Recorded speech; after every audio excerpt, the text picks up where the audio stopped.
شيئا وطهر بيتي للطائفين والقائمين والركع السجود. صدق اللہ العظیم. یہ سورۃ الحج کی آیت نمبر 26 آپ حضرات کے سامنے تلاوت کی گئی ہے. کل کے درس میں یہ بات گزری ہے کہ وہ لوگ جو سبب بنتے ہیں اللہ پاک کے راستے سے روکنے کا اور مسجد حرام سے روکنے کا، لوگوں کو مسجد حرام سے روکنے کا ذریعہ بنتے ہیں، یعنی ایسی تکلیف کے راستے اور اسباب پیدا کرتے ہیں کہ لوگ مسجد حرام نہ آئیں یا پریشان ہو جائے، تو ایسے لوگوں کے لیے اللہ پاک نے سخت وعید ذکر فرمائی کہ جو میرے گھر آنے سے لوگوں کو روکتے ہیں ان کے لیے قیامت کا دردناک عذاب بالکل تیار ہے. تو چونکہ پچھلی آیات میں مسجد حرام کا ذکر گزرا ہے، تو آج کی ان آیات میں اللہ پاک نے اسی جگہ کا تذکرہ فرمایا کہ یہ جو مسجد حرام ہے، جو بیت اللہ شریف ہے، خانہ کعبہ ہے، اس کی تعمیر کیسے ہوئی.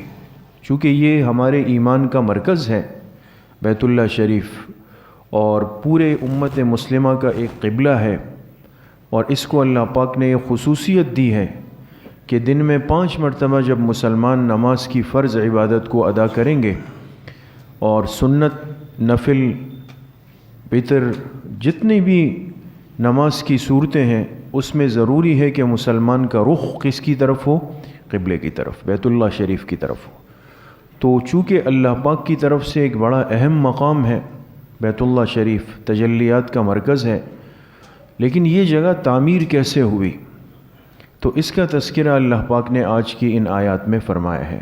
اس آیت کا ترجمہ ہے وَإِذْ بَوَّأْنَا لِإِبْرَاهِيمَ مَكَانَ الْبَيْتِ، اور یاد کرو اس وقت کو جب ہم نے ابراہیم علیہ السلام کو بیت اللہ شریف کی جگہ کا پتہ بتایا. اللہ تشرک بی شیئا، اور ہم نے ان کو حکم دیا کہ میرے ساتھ کسی کو شریک مت ٹھہرانا. وَطَهِّرْ بَيْتِيَ لِلطَّائِفِينَ وَالْقَائِمِينَ وَالرُّكَّعِ السُّجُودِ، اور میرے اس گھر کو پاک صاف رکھنا طواف کرنے والوں کے لیے، قیام کرنے والوں کے لیے، اور رکوع اور سجدہ کرنے والوں کے لیے، یعنی نماز پڑھنے والوں کے لیے. اس گھر کو پاک صاف رکھو. یہ ابراہیم علیہ السلام کو اللہ پاک نے حکم دیا کہ آپ میرے اس گھر کی تعمیر کریں. دیکھیں، سب سے پہلے اس دنیا میں اللہ پاک کا گھر یعنی بیت اللہ شریف کی جو تعمیر ہوئی ہے وہ اللہ کے فرشتوں نے کی ہے، اس لیے کہ فرشتے انسانوں سے پہلے دنیا میں آئے ہیں. تو فرشتوں نے اللہ کے حکم سے بیت اللہ شریف کی تعمیر کی. اس کے بعد جب حضرت آدم علیہ السلام کی تخلیق ہوئی اور وہ دنیا میں تشریف لائے، جنت سے اتارے گئے، تو پھر انہوں نے اللہ کے حکم سے بیت اللہ شریف کی تجدید فرمائی. تعمیر تو پہلے سے ہو گئی تھی، لیکن انہوں نے اس کو نئے سرے سے اس کی تجدید کی. اس کے بعد حضرت شیس علیہ السلام نے اس کی تعمیر فرمائی بیت اللہ شریف کی. شیس علیہ السلام کے بعد حضرت نوح علیہ السلام کا دور آیا ہے، اور آپ حضرات نے سنا ہے کہ حضرت نوح علیہ السلام کی جو امت تھی، ان کی جو قوم تھی، ان پر پانی کا عذاب آیا تھا، سیلاب آیا.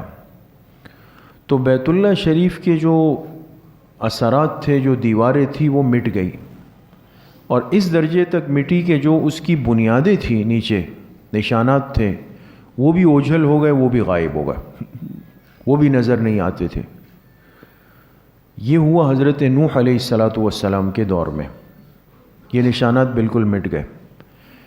لیکن لوگوں کے علم میں یہ بات ضرور تھی کہ اللہ پاک کا گھر اس جگہ پر مکہ مکرمہ کی وادی میں ہے، لیکن اس کی تعیین مٹ گئی، حتمی جگہ پتہ نہیں تھی.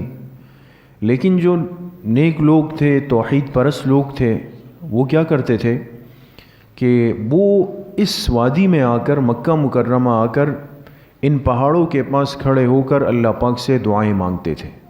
یہ تو نہیں پتہ کہ اب بیت اللہ کہاں ہے، اس کی تو نشانیاں مٹ گئی ہیں، لیکن ایک اندازہ لگا کر بھئی اس جگہ پر اللہ کا گھر تھا. اور ظاہر سی بات ہے کہ ایک جگہ کو اگر اللہ پاک سے نسبت ہو جائے، اللہ پاک سے منسوب ہو جائے، پھر چاہے اس کے اثرات اور نشانیاں مٹا دی جائے لیکن اس جگہ کی برکات ختم نہیں ہو سکتی۔ یہ تو ہے، بعض جگہوں کا ایک خاص اثر ہوتا ہے، تو بیت اللہ شریف تو اللہ پاک کی طرف جس کی براہ راست نسبت ہے، تو لوگ آ کر دعائیں مانگتے تھے اس جگہ پر۔ پھر ابراہیم علیہ السلام جب شام سے آئے مکہ مکرمہ، جب شام سے مکہ مکرمہ پہنچے تو اب اللہ پاک نے ان کو حکم دیا کہ آپ ہمارے اس گھر کی دوبارہ سے تعمیر کر لیں جس کے نشانات مٹ گئے۔ ابراہیم علیہ السلام جب آئے تو اس کی بنیادیں تو ظاہر نہیں تھیں۔ روایات میں آتا ہے کہ اللہ کے حکم سے ایک بادل آیا اور عین اس سیدھ میں کھڑا ہوا جس میں بیت اللہ شریف یعنی خانہ کعبہ کی چار دیواری ہے، اور اس بادل سے اتنی مقدار میں پانی برسا کہ جس نے خانہ کعبہ کی بنیادوں کو نیچے سے ظاہر کیا کہ یہ اس کی چار دیواری کی بنیادیں، وہ چیز ظاہر ہو گئی۔ اور پھر ابراہیم علیہ السلام نے اپنے بیٹے حضرت اسماعیل علیہ السلام کے ساتھ مل کر بیت اللہ شریف کی تعمیر فرمائی۔ سورہ بقرہ میں ہے وَإِذْ يَرْفَعُ إِبْرَاهِيمُ الْقَوَاعِدَ مِنَ الْبَيْتِ وَإِسْمَاعِيلُ، یاد کرو جب ابراہیم علیہ السلام اور ان کے بیٹے اسماعیل علیہ السلام میرے اس گھر کو تعمیر کر رہے تھے، انہوں نے تعمیر شروع کی۔ تو حضرت ابراہیم علیہ السلام بھی خانہ کعبہ کے معمار ہے، ان سے بھی اللہ پاک نے اپنے گھر کی تعمیر فرمائی ہے۔ ایک بات تو یہ ہو گئی۔ دوسری بات کہ جب یہ تعمیر کرنے لگے تو اللہ پاک نے ان کو دو حکم دیے، دو باتیں ارشاد فرمائی۔ پہلی یہ کہ اللہ تشرک بی شیئا، کہ میرا اس گھر کی تعمیر تو کر رہے ہو لیکن یاد رکھو کہ میرے ساتھ کسی کو شریک مت کرنا۔ پیغمبر تو اللہ کی طرف سے مأمور ہے، معصوم ہے، وہاں سے تو شرک کا تصور بھی نہیں ہے۔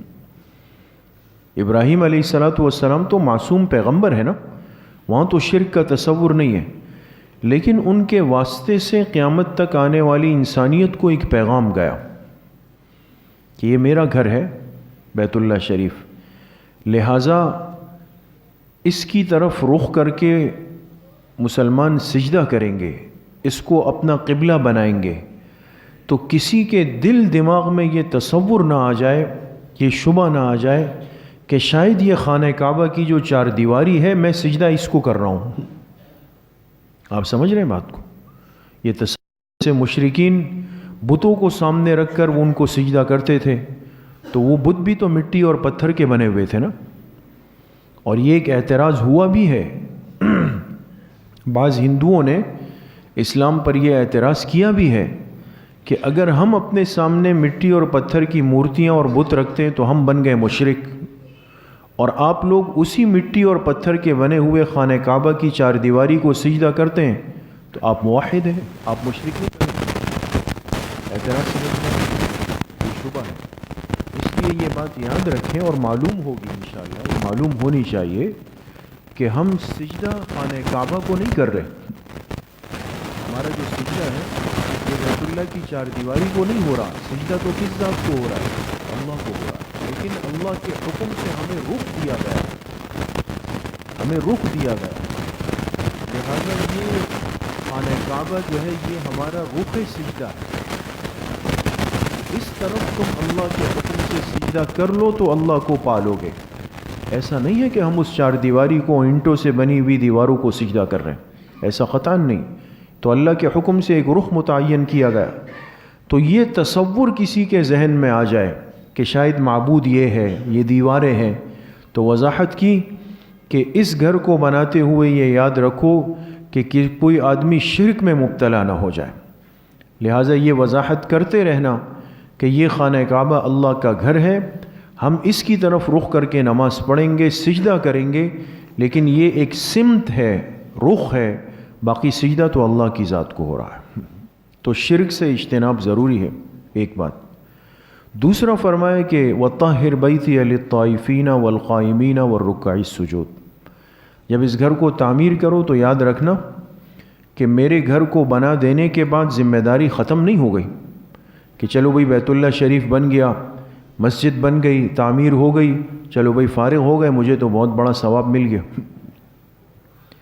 اب ایک مسلمان کے ذمے ایک ذمہ داری ہے جو اس آیت سے سمجھ میں آتی ہے، علماء نے لکھا ہے کہ مسجد بن گئی، اللہ کا گھر بن گیا، بیت اللہ کی تعمیر ہو گئی، اب اللہ بنانے والے کو حکم دے رہے ہیں کہ اب ذمہ داری یہ ہے کہ میرے اس گھر کو پاک صاف رکھنا ہے، اس کو صاف ستھرا رکھنا ہے۔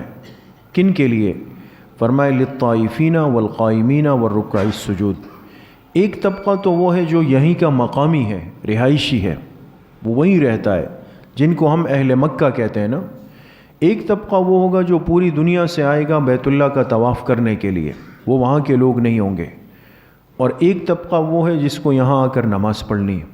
تو بیت اللہ شریف میں 3 طرح کے لوگ ہیں، ایک وہ ہے کہ جو نماز کے لیے آئے ہیں، ایک وہ ہے جو طواف میں مشغول ہے، اور ایک وہ ہے جو وہاں کے مقامی رہائشی لوگ ہیں، وہ ہے۔ تو ان تینوں طبقوں کے لیے میرے اس گھر کو پاک صاف رکھنا ہے، اس کی باطنی صفائی بھی ہے اور اس کی ظاہری صفائی بھی ہے۔ کوئی ایسا عمل جو اللہ کے گھر میں شرک اور بدعت کا ذریعہ بن جائے، اس سے اس کی پاکی اور صفائی ضروری ہوگی، اس سے اجتناب کرنا ہے۔ اور دوسرا، اسی طریقے سے اس مسجد کی ظاہری صفائی بھی ضروری ہے، اللہ کے گھر کی صفائی۔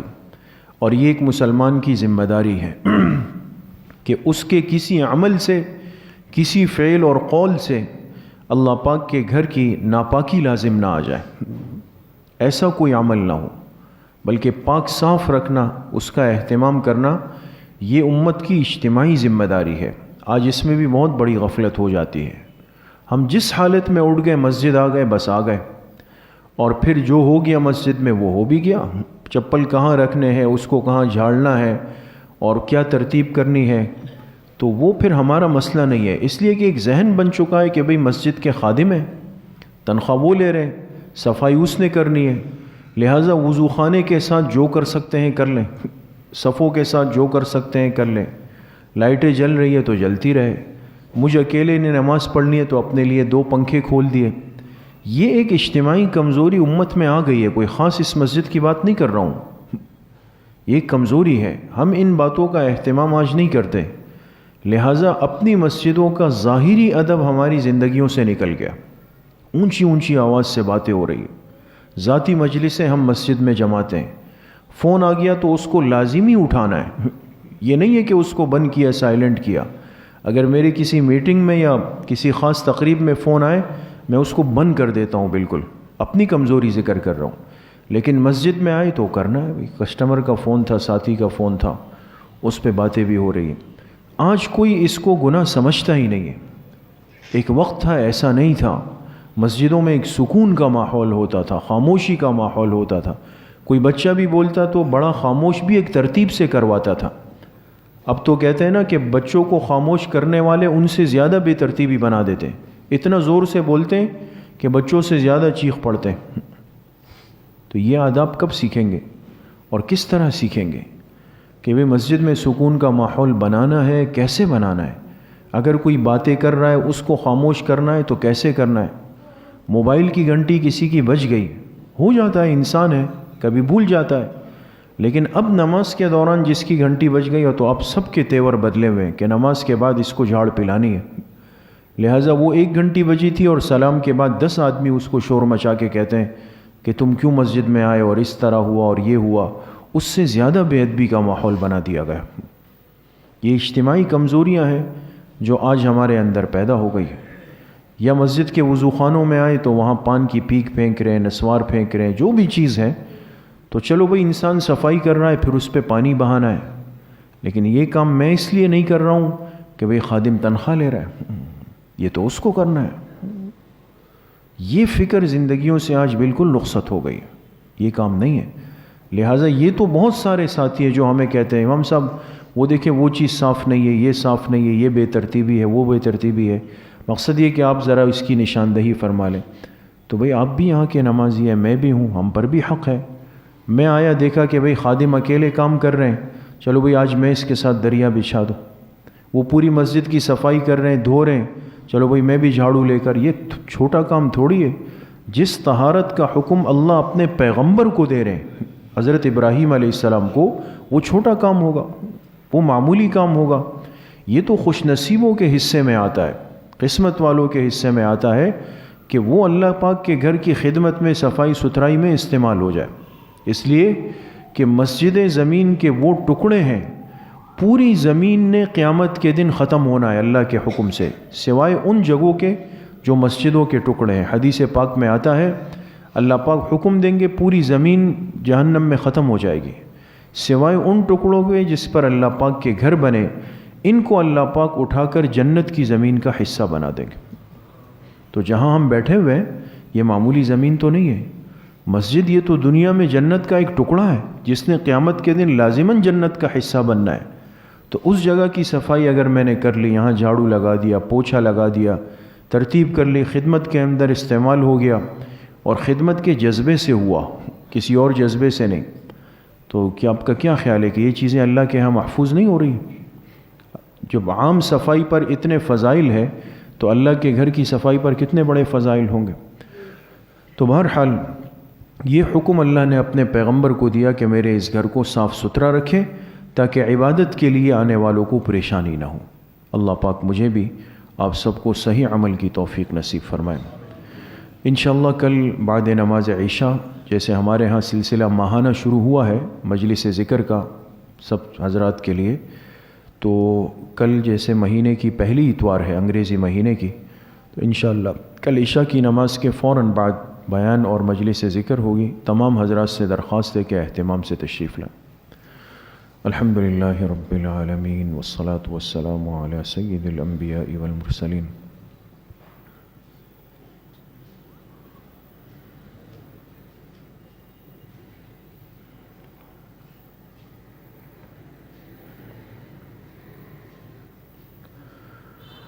وصلی اللہ وسلم علی نبینا محمد وآلہ واصحابہ اجمعین برحمتک یا ارحم الراحمین.